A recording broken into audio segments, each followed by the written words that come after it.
Hey everybody, welcome to another episode of the LitRPG podcast, episode number 219 of the show. I'm Ramon Mejia. I'm here to bring you the latest LitRPG news, reviews, and of course author interviews. This week I have 4 new reviews for you this week, and then the Clues Sentence to Troll book number 3, Darkworlds Paris, Last Time Luke volume 2, and not that one, but this one, Dragonheart, A Sea of Sorrows from our contributor Ian Mitchell. Before we get into any of that, of course, we're going to hit up into LitRPG news.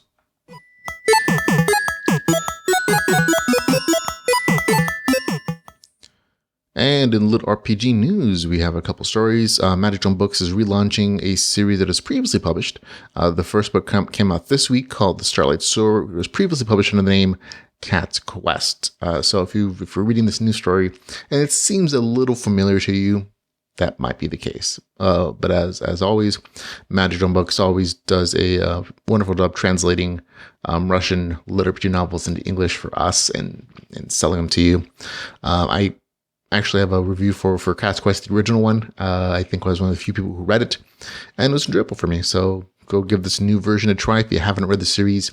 In addition to translating the first book, Magic Jump Book also plans to translate the rest of the series into English. So that's always the benefit of changing translators or publishers sometimes. Of course, we have all the links in the show notes for you to enjoy that series. Also in LitRPG news, the Fantasy Book Fest, originally scheduled for April 17th to the 19th in Anaheim, California, has been canceled. Oh, we talked about it on the show several times, mostly highlighting the fact that there were going to be some LitRPG authors there. So if you're local in California, you could have enjoyed that. But everything's closing down. So it's not a huge surprise when Disneyland closed down or all the other theme parks around in California closed down. Of course, a bunch of cons as well. So it's not too big of a surprise. But originally, some of the organizers thought they could maybe reschedule it for October, but that has just been shut down entirely. And instead, they decided to refund everybody's tickets. So there we go. I was personally looking forward to hanging out there with you folks, local Californians and people who are driving in. Even got a booth to give away, the R.A. Mejia books and everything, but all that is gone. So sorry about that. In other LitRPG news, we have some wonderful LitRPG sales for you folks who are stuck at home with social distancing and in quarantine. These are all completely new. Last week was a different set because they just end after a week or so for most people, unless they're perma-free. And this week we have Adventures in Terra book number 1 is free. Project Alpha book number 1 is free. Planet Bound is free. All those are written by this guy right here. Under R.A. Mejia. I wanted to make sure you guys had plenty of things to read and wouldn't cost anything. Other LitRPG authors have kind of had the same idea, and there's a longer list, including the first book in the Divine Dungeon series is free. Reigns of Majesta Volume 1 and 2, also free. All of the first books in the Jonathan Brooks series, he does a lot of Dungeon Core stuff, they're all free. So there you go. And here's some stuff that are 99 cents, almost free, not quite, including Sentence to Troll. Shadows and Survival book number 1 is 99 cents. Trap Mind Project Amarillo book number 1. That's the first book in that very long series. 99 cents. Delvers LLC Welcome to Ludus is 99 cents. All of Portal Books. Portal Books is a publishing company who focuses on LitRPG and Gamelit. All their books are apparently 99 cents for the next few days. So definitely go check those out. We'll have a link on the show notes to their website where you can see exactly what's up. The Galacticon series, which is the 3-book series, has actually entered Kindle Unlimited. So while it's not a free purchase or reduced price, if you have Kindle Unlimited, this is going to be the first chance you have to actually read through all 3 of this very well written Russian LitRPG story called Galacticon, written by Vasily Mihenko, author of the Shaman series. And in addition to that one, there's also another series that entered K recently, an NPC's Path, which is another 3-book series that I've enjoyed. So definitely go check those out on Kindle Unlimited if you have that program.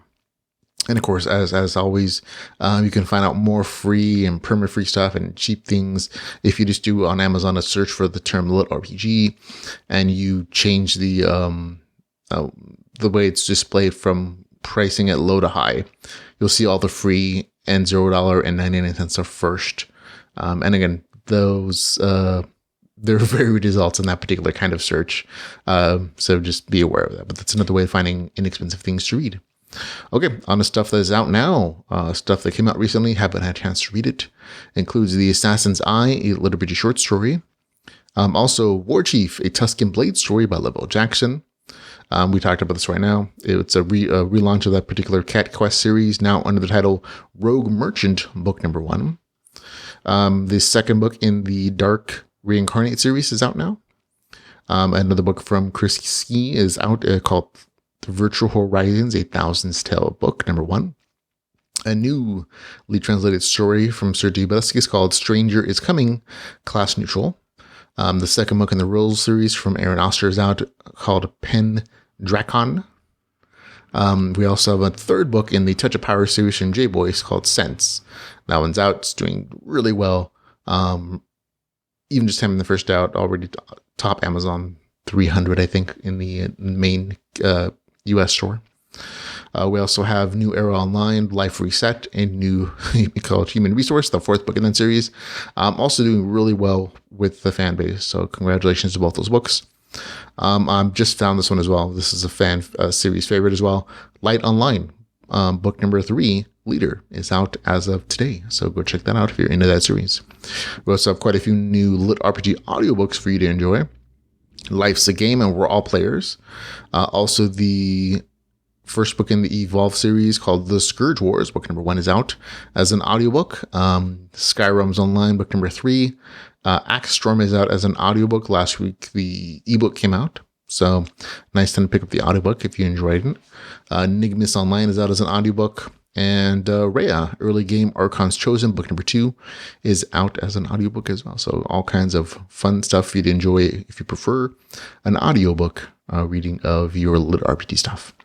On to stuff that's coming up in the near future, upcoming LitRPG. This is just where I read off a bunch of names and dates for things you can look forward to reading, including Shadow Sun Progress, March 30th, 2020. That's the latest book in that series. Always a fun post-apocalyptic LitRPG series that's very popular. A new series from M.A. Carlson called Planet Hero Civilian will be out on April the 1st. On April the 2nd, it'll be Noah in the Flesh, Road of the Change, book number 3 on April the 2nd.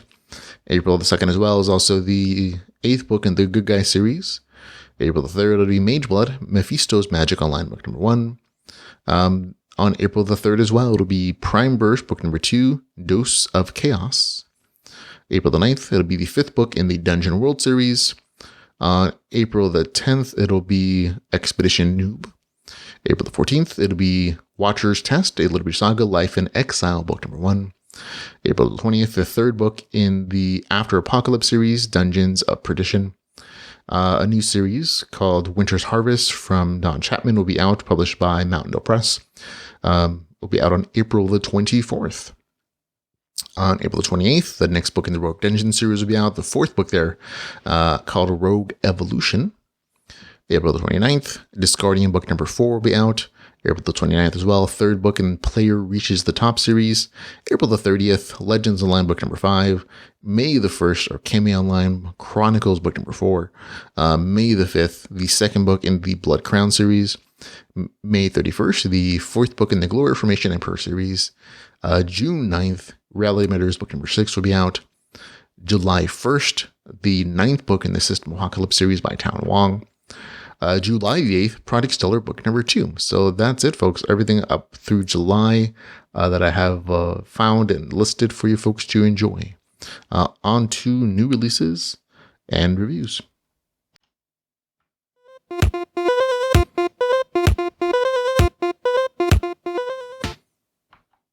And first up for the week is going to be Sentenced to Troll, written by S.L. Rowland. This is the 3rd book, number 3. So Sentenced to Troll, book number 3. It is 293 pages, $4.99. It is available on Kindle Unlimited. Here's the author's description. The ancient portals have been unlocked, restoring fast travel to the Isle of Mythos. No longer the outsider, Chode enjoys newfound acceptance as a hero and troll. New lands and adventures await with the promise of gold and glory, but every opportunity offers the chance of misfortune. Several portals still remain closed, hiding dire threats behind their veils of dark energy. Enemies have disappeared into parts unknown, and rumors of the return of the greatest villain Mythos has ever known grow louder day by day. Chode has one goal: unite the heroes of Mythos, fail, and he loses everything. So there we go. It's a very simple kind of idea. And this is just a fun series. Returning to it was like hanging out with a friend you hadn't seen in a while. Very casual, very comfortable. Unlike some other novels and series that I've read, there's no super complex premise or myriad of other secondary characters to try to remember who this person is, if they're important to the plot.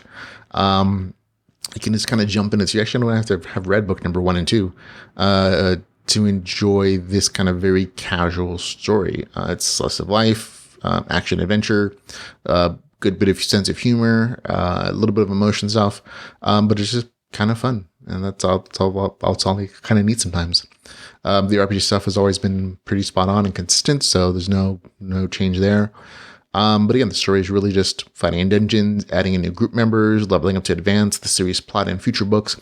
This story is kind of a transition novel between like bigger series plot lines. So it's really pretty casual, but still very enjoyable. Gets a score of 7.6 out of 10 for me. That's Sentenced to Troll. Now, book number 3 with a score of 7.6 out of 10. And next we have Darkworlds Paris, a Cthulhu LitRPG written by Tony Walker. It is 275 pages, $3.99. It is available on Kindle Unlimited, and here's the author's description. The great old ones are stirring. In the virtual reality game Darkworld, it's 1927 in Paris, and something weird is happening in the Bois de la Bourgogne. Fresh from the terrors of London, Adam Harker is sent to play again and fathom the secrets of the game world Paris. But this time he's got something growing in his head. So there we go. This is kind of a creepy story, and that's a good statement. One of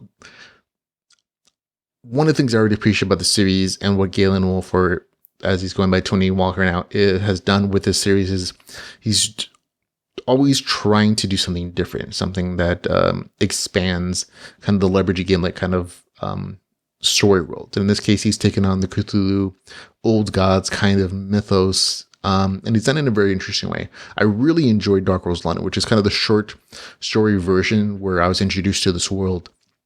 I thought it was super creepy, and it was like secretive, and it kind of really nailed that Cthulhu old gods world kind of style really well, especially since the game world was set in the 1920s. And so it had like this, period piece kind of vibe to it, but it's definitely short enough in that short story where it can maintain that atmosphere of suspense and tension and near madness through the entire kind of short story. That kind of shifts a little bit with this much longer full length novel. In this particular one, the game world is set in 1927 Paris. And there's still like this Cthulhu charm here where it's there, but because it is a much longer story, it's much harder to keep that level of like creepy atmosphere up through the entire novel. In exchange for that, you get more like straightforward LitRPG game progression stuff, where you get more quests, you get more like class powers, more RPG progression, a touch of weirdness as the story takes place in some different levels, including like a dreamscape subworld. And so the author's always trying to, I've always appreciated Galen Wolfe for his ability to like try new things. And some of it works really well and some of it doesn't. Some of the weirdness is a little unexplainable, and leads to some wavy moments, especially in the end plot a little bit, which is a little annoying to me. But overall, I always appreciate a good attempt to write a LitRPG story that isn't straight fantasy and sci-fi. And while I enjoy this story, I didn't enjoy it quite as much as Darkworld London, again, just because they're different lengths of the books, and so they can do different things. And this one just didn't keep up that Cthulhu atmosphere the entire length through. And again, in exchange, you get other things, but just I don't like them quite as much as the other for short story. So Darkworld Paris, a Cthulhu LitRPG, gets a score of 7.2 out of 10 for me. Still a good score overall. I had a good time with it. So there you go. Next one is The Lost Time Loop, Max of the Rebellion, Volume number 2, written by Anton Elmanov and Sergei Sabanov. This is a Russian translation story. It is an unknown number of pages, unknown number of price, and then that mostly because it's not currently showing up on Amazon. I'd had this on my list for months as an upcoming LitRPG. I grabbed it when it came out. Then I got around to reading it this last weekend, and now for some reason I can't find it again on Amazon. So I can only give you a summary of what it is and whether I enjoyed it or not. It's an entertaining sequel to the first book. It continues the Groundhog Day-like time travel with the main character growing ever more powerful with each death, and the time reset as he increases his battery level and learns more specific psychic techniques. He's still trying to find some way to undo Earth's ultimate demise. Only this time he's working the rebellion and the loyalist factions alike to find the true source of the time loop. It's good stuff. You enjoy this kind of sci-fi time travel with minor elements of RPG progression. And that's essentially what it is. It's like this set in this future world where Earth has been conquered by these aliens and everything's definitely advanced. And humans have kind of been reduced to trying to become these batteries for their technology where like they can increase their certain level of like psychokinetic energy or whatever it's called, and power various futuristic technologies. And the main character in the first book dies and he finds himself reset to a specific time and place in his like previous workday, and he doesn't understand it at first. And part of the first book is him understanding that every time he's dying, he's resetting to this specific point, and he has the ability to remember that last timeline and change his future. In addition, that he actually he keeps whatever progression he makes in the last timeline. So as he increases his battery level or his ability to hold psychic energy and learn techniques, he becomes more and more powerful with each time loop. Unfortunately, as the story goes on, it's revealed that he's not the only one who can do this. So that there's this weird alien technology that's allowing this, and there's this conflict between the alien overlords essentially and this rebellious faction. And it's not as simple as like, oh, the rebels are good, the aliens are bad necessarily. Because at the end of each cycle, and this is minorly spoilery, essentially Earth dies. It gets destroyed. And so the main character essentially kind of has a week on each time loop to try to either prevent that or understand it. And he's in conflict with these other people who have the same ability, who are also growing more powerful with each particular time loop. And so in book 2, he's middling powerful. He's become powerful enough to be like a real threat to some people. And he's trying to expand and understand the different factions and who's playing, and it gets in this weird complex time loopy kind of thing. But I enjoyed it because it's interesting just to see like the main character can die, but he can still do RPG progression and tell some very interesting like little nugget stories with like this Groundhog Day kind of time travel feel. So I enjoyed it. Gave it a score of 7.3 out of 10. Again, that's mostly because the RPG aspects are definitely a little more muted in this particular story, but still enjoyable if you enjoyed time travel kind of stuff. And next we have Ian's Picks of the Week. This is a segment of the show where Ian Mitchell, a longtime LitRPG community member, sends us his reviews for the week, and I read them off to you. So this week we just have one review, Dragonheart's Sea of Sorrow, a LitRPG Wuxia series book number 5. Long title. But Ian has actually really enjoyed the series for the most part. And this one is really no different. He says, more good reading. One thing I enjoy with this series is the cinematic fight scenes. Reincarnated from Earth, he's a bit of a thoughtful Conan. Good cultivation and an adventure hunting for the lost city of the mages. It's an exciting tale. I did enjoy book 4 more. This one is a good read. I'm looking forward to the next one. Gets a score of 8.0 out of 10. So there we go. That's Ian's one review for this week. And that is it, ladies and gentlemen. End of the show. Thank you, everyone, for listening, for watching, for hanging out with me this week. Remember, you can follow us on Facebook, on Twitter, on YouTube, Patreon, and our website at litrpgpodcast.com, and a bunch of other links in the show notes for other groups where you can hang out with LitRPG authors and fellow readers and talk and enjoy the genre we all enjoy, LitRPG. And until we can hang out again, folks, remember to go read some LitRPG. Goodbye, everybody.